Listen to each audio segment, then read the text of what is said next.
Welcome. In the first video, I covered the material that you must have in order to use your 3 months of GRE prep effectively and efficiently.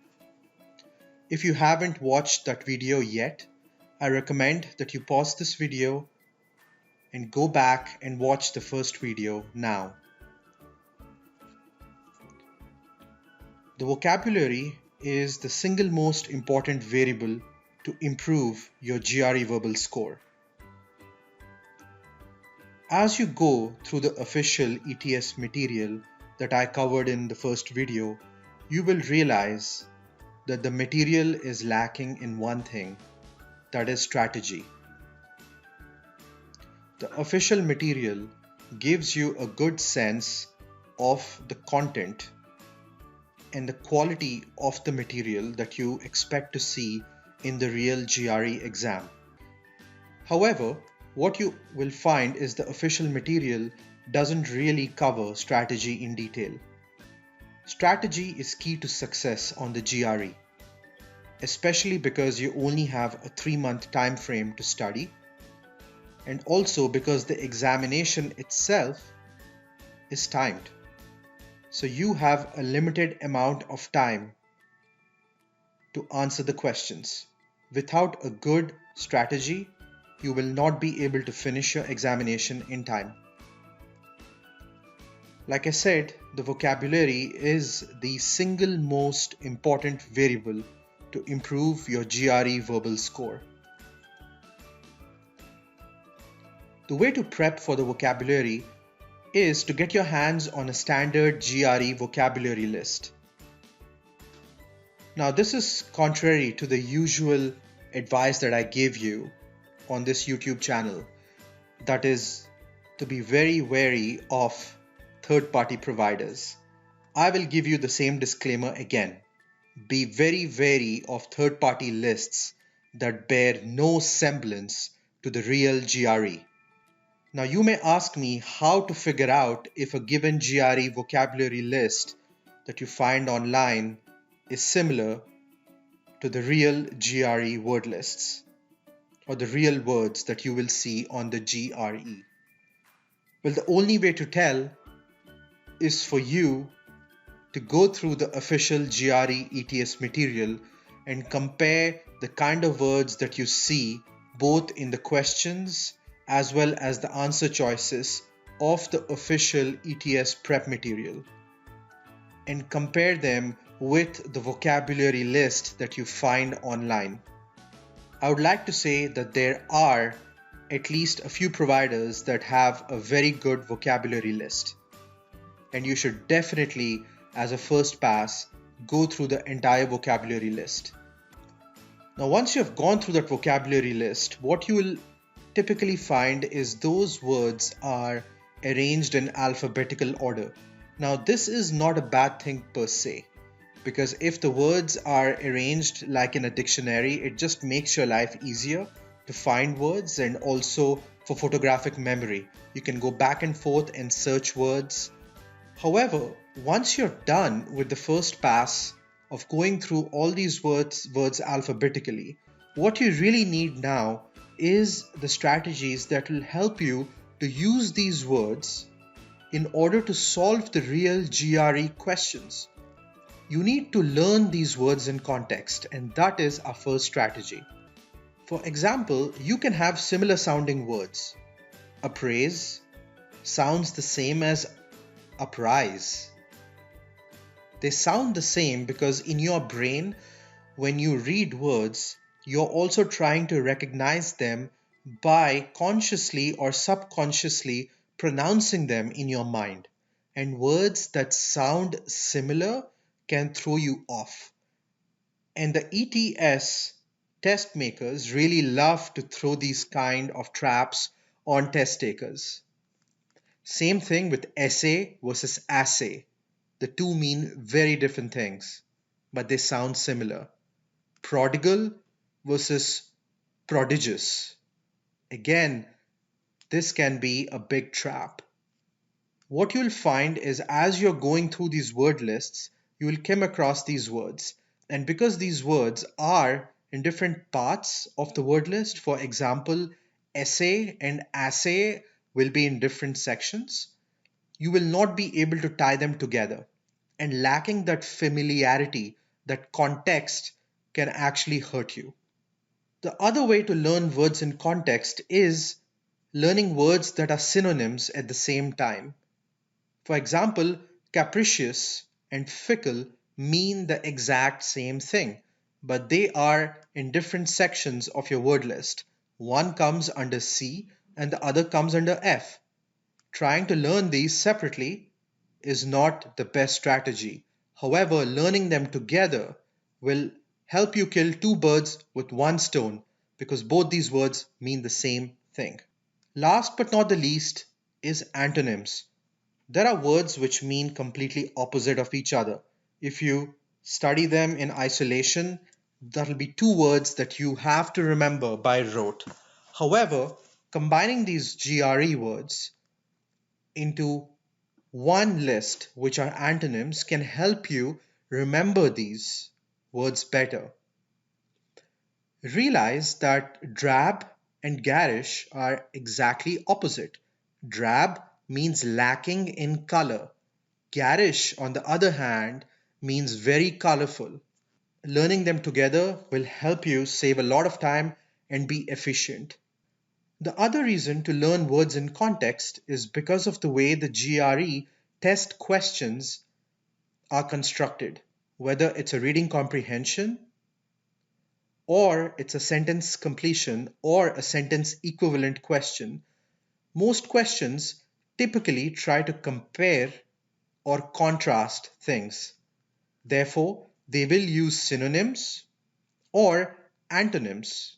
Therefore, learning these words together is the most ideal way to learn not just the meaning of the words, but also how to apply those words to solve the typical GRE verbal questions in context. Again, like I said, the GRE loves these traps. Practicing everything under one overarching framework will really help you to achieve your ultimate goal, that is, to answer the ETS GRE questions.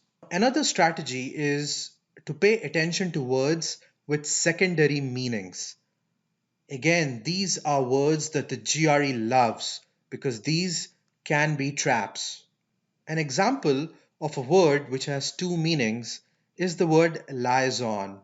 This is a word that has shown up on the official GRE material.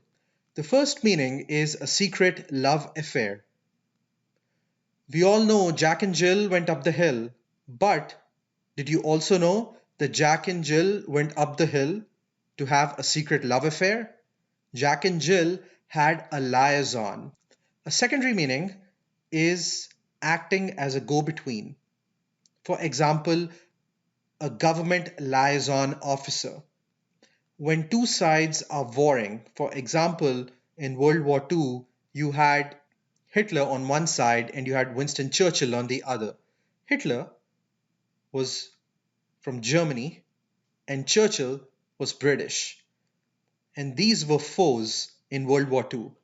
Now, if they had to talk to each other in a battle, typically there would be a liaison officer who would be as a go between, an intermediary, or even a broker who can help broker or negotiate between two warring parties. And that is another use of the word liaison. Now think about how different both of these words can mean. Used in different contexts, these can really throw you off. Therefore, your second strategy is to pay attention to words with secondary meanings. The third strategy is to pay attention to word sentiment. What I mean by word sentiment is the positive or negative connotation of the word. What does the word mean? Now, this can be very, very tricky because a word can either have a positive shade or a negative shade depending on how or where it is being used, and the GRE just loves it. This is also a very powerful tool in your toolkit in order for you to do the process of elimination. which is a strategy for you to choose the correct answer out of a multiple choice set of 5 answers. For example, the word bland. Usually, when we use the word bland in normal conversation, we typically say or use it in sentences like, "This food is bland." And what that means is that this food is tasteless. So you can give it a negative sentiment and you can say bland is negative. However, be warned, depending on the context, the same word can also have a positive connotation. Bland, for example, has a secondary meaning, which means something that is soothing. Therefore, something that is soothing is a good thing, a good guy, a positive sentiment. Therefore, be very careful when you're using strategy 3, trying to combine it with strategy 2 and looking at all these strategies holistically as you're trying to figure out the right answer. Another word which is a bit easier is the word blithe. Now, blithe usually has a negative sentiment associated with it. I will have self-contained modules, which will be other videos, which I'll be posting in the future, which will go through each of these strategies in depth, in detail. And these are self-contained modules that can really help you to completely go through all the universe of the GRE words and classify them into positive or negative sentiment while providing you the right connotation and the way to remember these words. The last strategy, as you're preparing for the GRE vocabulary, is to pay attention to the degree. What I mean by degree is evident if I use an example. A GRE word is encroachment. Now, if you know what encroachment is and have a vague idea, you would know that encroachment is the same as intrusion. However, for the GRE, the ETS might test you on the shade or the degree of the intrusion. Therefore, knowing that encroachment means a gradual intrusion can be the difference between a right or a wrong answer. For example, consider this sentence completion question. Over several years, comma, the locals had dash upon the government land. Now, just based on the blank and based on your own past experience, intrusion seems to make sense. And if you are in a hurry, you will just go and check intruded as the right answer. However, in the GRE sentence completion, there is also a very crucial clue. And the clue in this sentence is the phrase over several years. Now, clearly, if something happens over several years, it means it was gradual.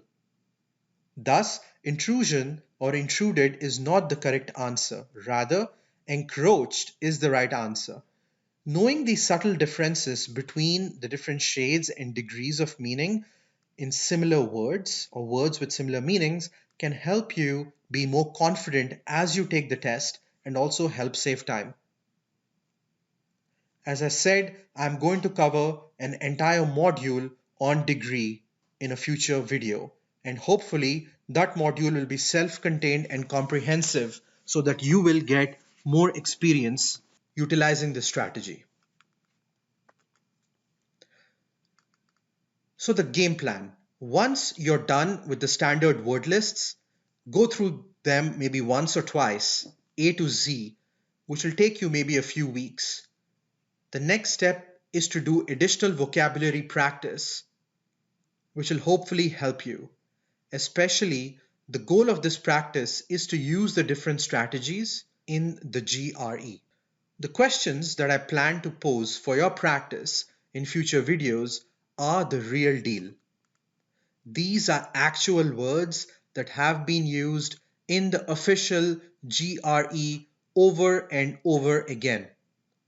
So if you're going to do this material on great prep, you will not be sorry because you will have practiced on the real material.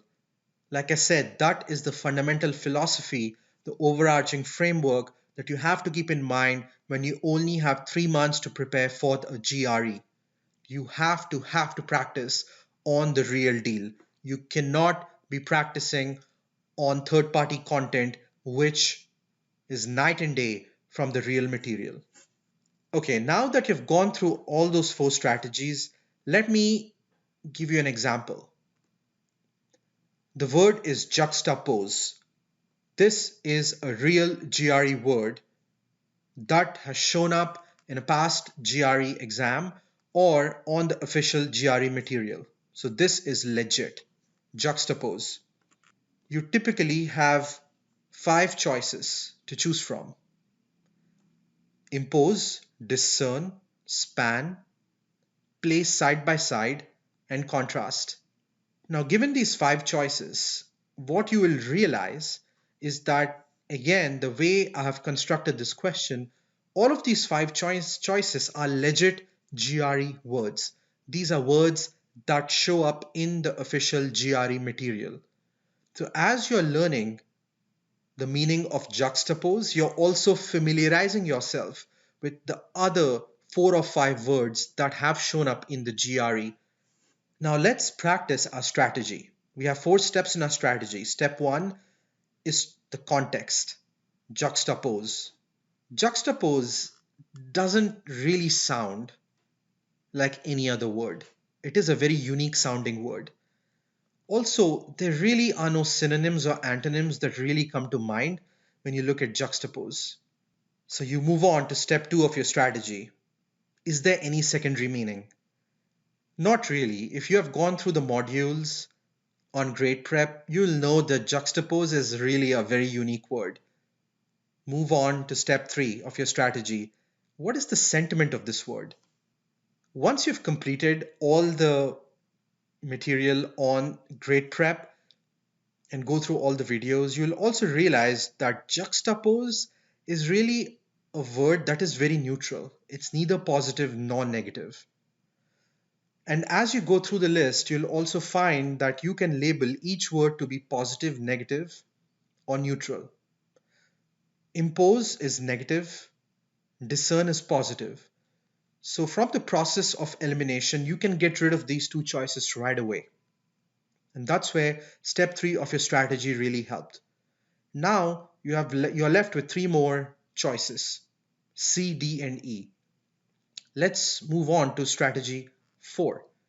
Strategy 4 is to understand the degree. Now, if you think about span, it seems like a trap word. Same thing like impose, right? Juxtapose. If you look at pose and you think about how your mind thinks about it, the word pose sounds familiar. So in the answer choices, what GRE can potentially do as a trap is use a word like impose, just so that you will fall for the trap.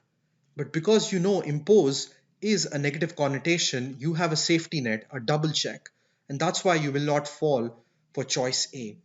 Now, you might also vaguely remember from your memory that juxtapose has something to do with space. It's something to do with position. Now, span, choice C, is actually neutral, and also it seems to line up with your memory. And this is really dangerous because if you look at choice C, span, and you just go and check it, you're going to lose points on this because span is not the exact degree or the shade of the word juxtapose. So in strategy 4, you can eliminate span. Now you're left with place side by side and contrast. Again, utilizing strategy 4, you will have to focus on the degree, place side by side, or contrast. Now, this is really tricky because juxtapose can mean to contrast two things, Juxtapose actually means placing two things side by side to compare or contrast. Now, clearly, contrast can be a standalone word. It also seems to be neutral but slightly too precise. It seems to be a standalone word as well. Like, why would you say juxtapose? You could just use the word contrast. So that's why the correct answer is D, which is place side by side. So by using strategy 4, you basically will learn how to use the degree of the word and the meaning of the word, different shades of the word, to choose the right answer and not fall into a trap. So, in sum, the 3-month GRE verbal plan is quite simple. Focus only on the official ETS material that was covered in the previous video. Step 2 is to practice on great prep for building your strategies on the verbal section. These strategies include techniques for building vocabulary, which are very efficient, systematic frameworks for reading comprehension, frameworks for sentence completion and equivalence, and overarching frameworks and context and the philosophy for you to be better on the analytical writing section. Thank you.